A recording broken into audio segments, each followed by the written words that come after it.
Bonjour, je suis le docteur Jésus. Et aujourd'hui, je vais vous donner une liste. Pas une liste d'aliments à ajouter à votre alimentation.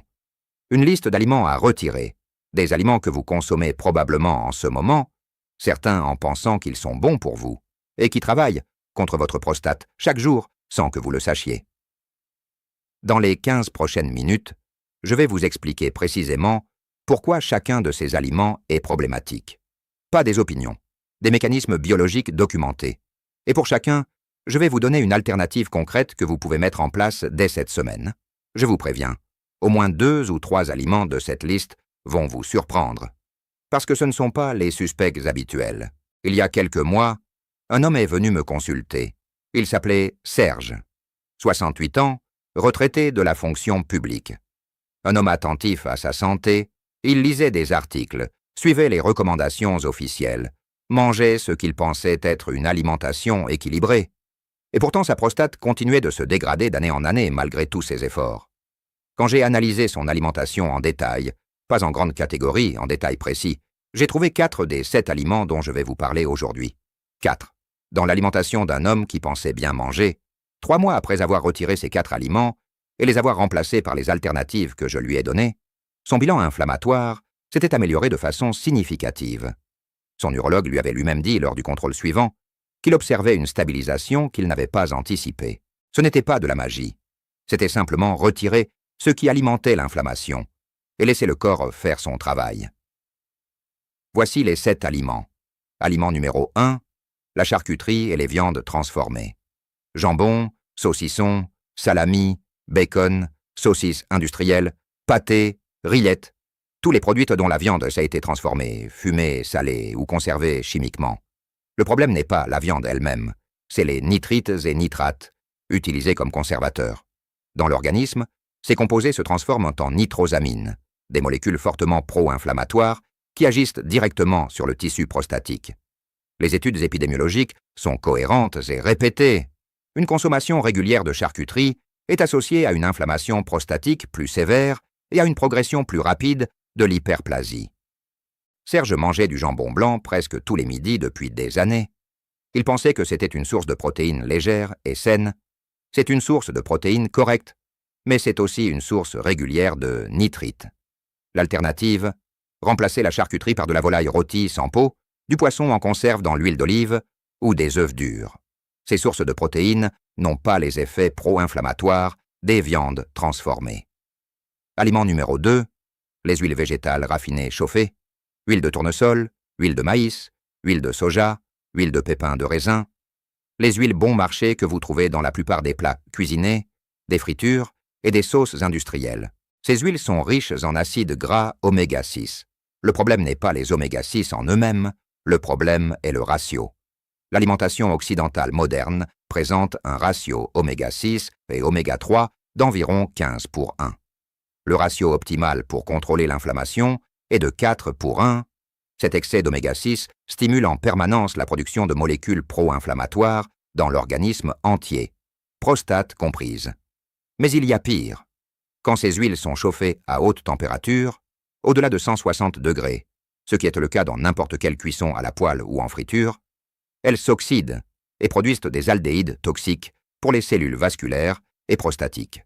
L'alternative, pour la cuisson douce et l'assaisonnement, l'huile d'olive extra vierge. Pour les cuissons à haute température, l'huile de coco ou le ghee, le beurre clarifié. Ces matières grasses sont stables à la chaleur et ne produisent pas les mêmes composés toxiques.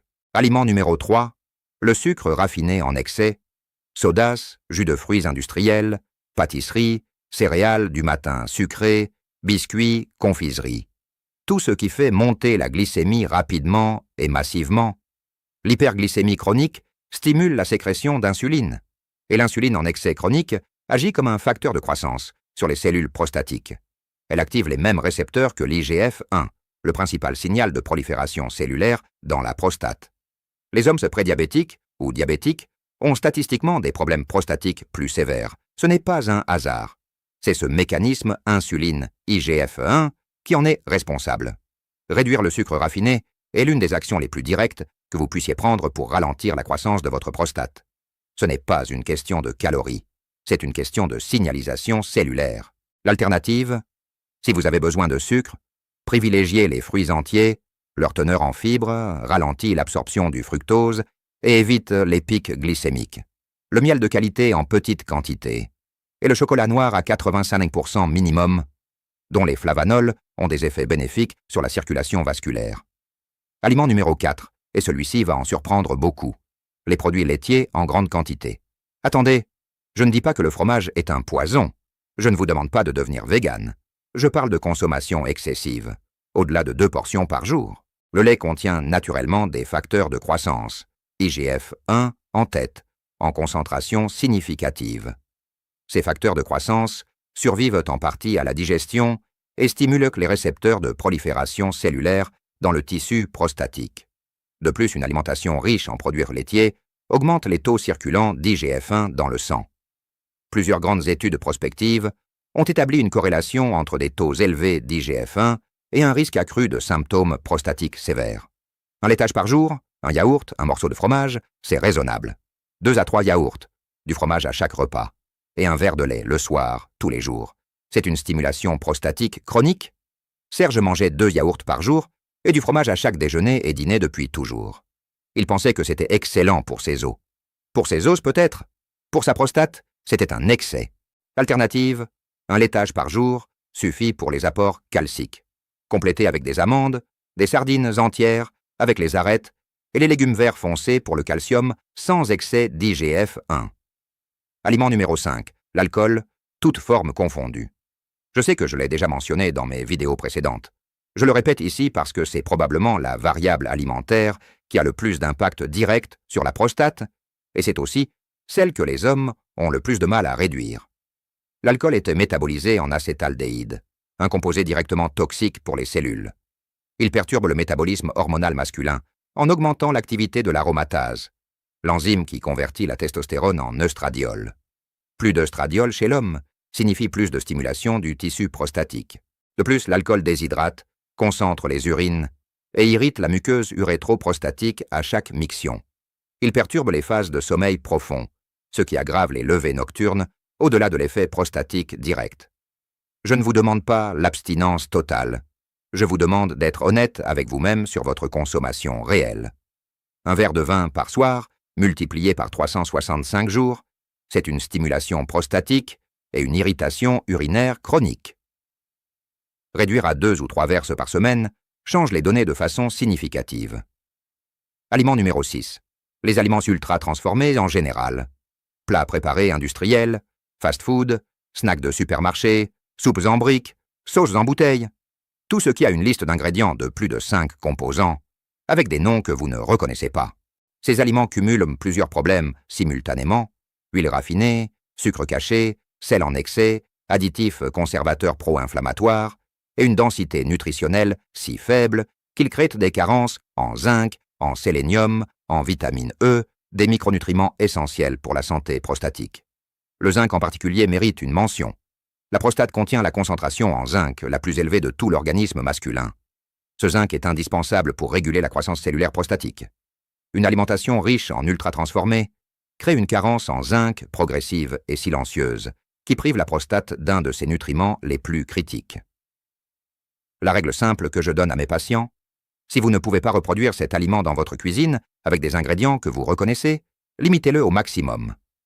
Aliment numéro 7, le dernier, est peut-être le plus contre-intuitif.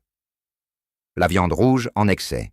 Encore une fois, pas la viande rouge en général. En excès, au-delà de 300 à 400 grammes par semaine, la viande rouge est riche en fer héminique et en acides gras saturés.